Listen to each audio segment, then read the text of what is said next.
बिस्मिल्लाहिर्रहमानिर्रहीम, अस्सलाम वालेकुम। इस वीडियो के अंदर आपको मैं न्यूज़ीलैंड के स्टूडेंट वीज़ा के बारे में जितनी भी इन्फॉर्मेशन चाहिए वो सब के सब एक्सप्लेन करूँगी। तो आइए स्टार्ट करते हैं। न्यूज़ीलैंड की पाकिस्तान में एम्बेसी मौजूद नहीं है।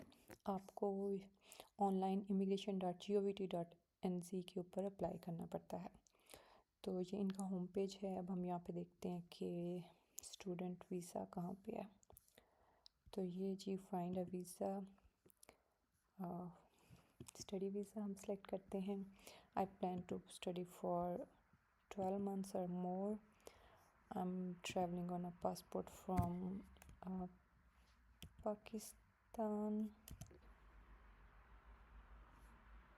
तो ये देखें, ये आपके लिए जो है यहाँ पे वीज़ा की लिस्ट यहाँ आ गई है। फ़ी पेइंग स्टूडेंट वीज़ा है, इंग्लिश लैंग्वेज स्टूडेंट वीज़ा है, एक्सचेंज स्टूडेंट वीज़ा है, foreign government supported student visa है या पाथवे स्टूडेंट वीज़ा है। तो इन सारे वीज़ा के बारे में मैं आपको थोड़ा सा बता देती हूँ। जो फ़ी पेइंग स्टूडेंट वीज़ा है, this is the most common type of visa. जितने भी स्टूडेंट स्टडी करने के लिए जाते हैं न्यूज़ीलैंड के अंदर, वो मोस्टली ये वाला पाथ जो है ना वो सिलेक्ट करते हैं। इसमें आप जो है अपनी यूनिवर्सिटी की फ़ी है वो आप खुद पे करते हैं, चाहे आपको अपने पेरेंट्स स्पॉन्सर करते हैं या आप कोई एजुकेशनल लोन लेते हैं या आपको कोई स्कॉलरशिप मिलता है। तो this is that kind of visa.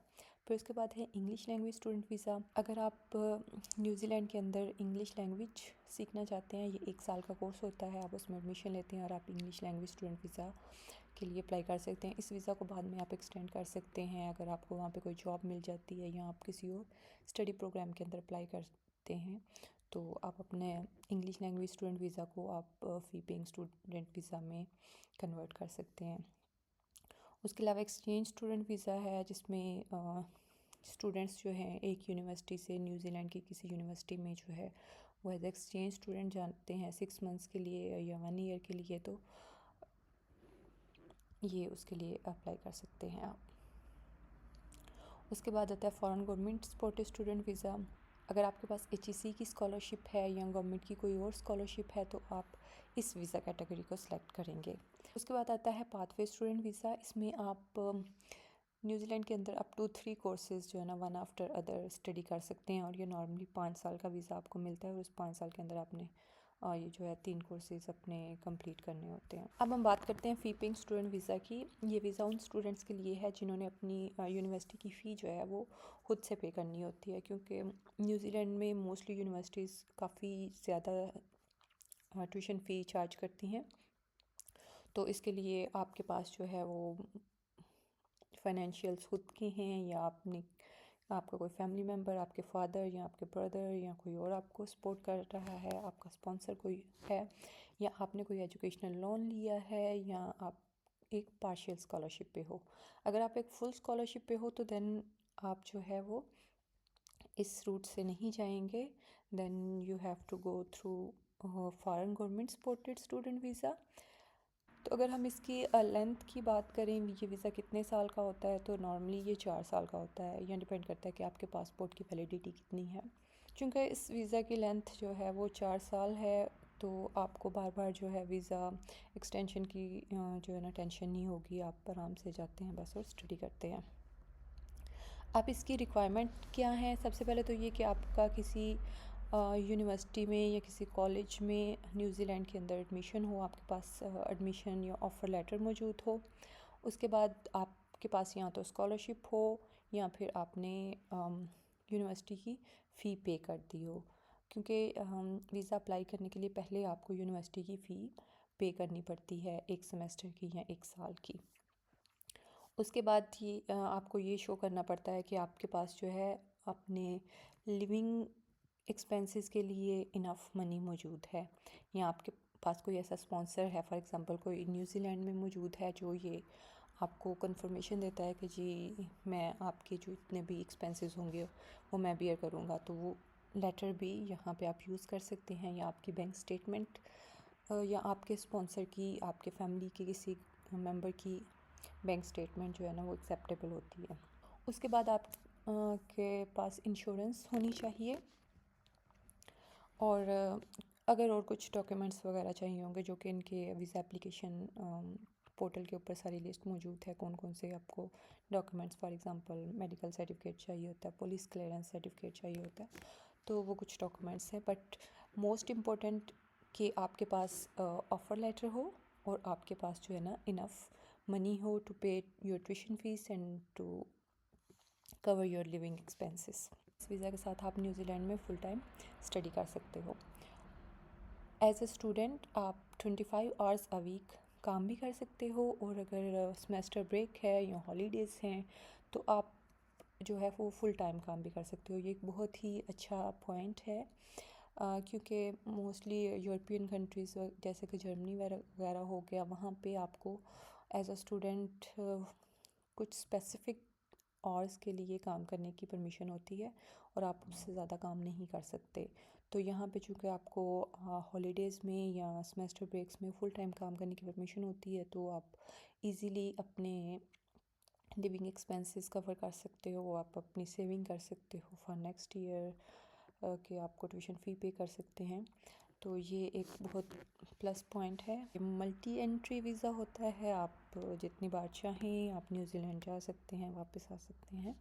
अब अगर आप मैरिड हैं और आपके बच्चे हैं, तो आप चाहते हैं कि आप अपने पार्टनर या अपने बच्चों को भी साथ लेके जाना चाहें, तो बिल्कुल ये पॉसिबल है, लेकिन उसके लिए पहले आपको अपना वीज़ा फ़ाइल करना पड़ेगा। एक बार आप अपना वीज़ा फ़ाइल कर लें, फिर आपके एप्लीकेशन की बेस पे वो अलग से अपना वीज़ा फ़ाइल कर सकते हैं। तो ये रिक्वायरमेंट्स थी फ़ी पे स्टूडेंट वीज़ा के लिए, जिसमें आपके पास ऑफ़र लेटर होना चाहिए, आपके पास इनफ मनी होनी चाहिए अपनी ट्यूशन फ़ी पे करने के लिए, अपने लिविंग एक्सपेंसेस पे करने के लिए। लिविंग एक्सपेंसेस के लिए आई थिंक 20,000 पर ईयर की जो है वो लिमिट है, 20,000 न्यूजीलैंड डॉलर। उसके बाद आपके पास इंश्योरेंस होनी चाहिए और आपके तमाम डॉक्यूमेंट्स जो है ना वो रेडी होने चाहिए। तो अब हम देखते हैं कि इसके लिए अप्लाई किस तरह से करना है। जी, जैसे मैंने आपको पहले बताया कि ये 4 इयर्स का होता है, इसकी कॉस्ट जो है वो $850 है, और processing time mostly 4 to 8 weeks होता है। बट ये डिपेंड करता है कि आप किस टाइम पे अप्लाई कर रहे हैं। अगर आप अक्टूबर से मार्च के बीच में अप्लाई करेंगे तो ये काफ़ी पीक टाइम होता है, तो आपका प्रोसेसिंग टाइम जो है वो बढ़ सकता है। लेकिन अगर आप बाकी मंथ्स में अप्लाई करेंगे तो एवरेज जो प्रोसेसिंग टाइम है वो 5.5 वीक्स है। तो यहाँ पे अप्लाई ऑनलाइन होगा जस्ट। ओके, यहाँ पे आपको जो है रियलमी से लॉगिन करना है। अगर आपके पास रियलमी आईडी नहीं है तो हम क्रिएट कर लेते हैं। सबसे पहले तो आपने अपना ईमेल एड्रेस, मोबाइल नंबर बिल्कुल ऑप्शनल है, अल्टरनेटिव कॉन्टैक्ट नंबर भी ऑप्शनल है। यहाँ पे आपसे सिक्योरिटी क्वेश्चंस पूछे जाएंगे। यहाँ पे आप अगर अपना कोई पिन सेट करना चाहते हैं तो वो भी कर सकते हैं, बट इट्स ऑप्शनल। और उसके बाद आप एक्सेप्ट करते हैं terms of use and create कर देते हैं अकाउंट। ओके, ये आपका अकाउंट क्रिएट हो गया, और ये आपकी आईडी है जो आपको ऑनलाइन एप्लीकेशन के दौरान काम आएगी। यहाँ पे आपके वीज़ाज़ की लिस्ट होगी जिसके लिए आपने अप्लाई किया है। तो अभी हमने किसी के लिए अप्लाई नहीं किया, इसलिए यहाँ पे कोई भी वीज़ा नहीं है। तो आप यहाँ पे कह सकते हैं ओके मैं अप्लाई करना चाहता हूँ एक वीज़ा के लिए।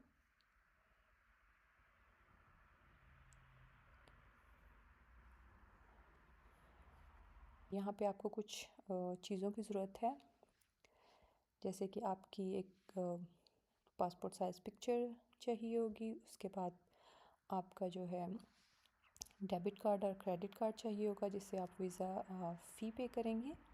उसके बाद आपका पासपोर्ट की स्कैन कॉपी, और यहाँ पे कुछ और डॉक्यूमेंट्स हैं, फॉर एग्ज़ाम्पल आपके एजुकेशनल डॉक्यूमेंट्स हो गए, आपके एडमिशन लेटर और इस तरह के जितने भी डॉक्यूमेंट्स हैं। और यहाँ पे आपको जो है कुछ क्वेश्चंस के आंसर करने पड़ते हैं,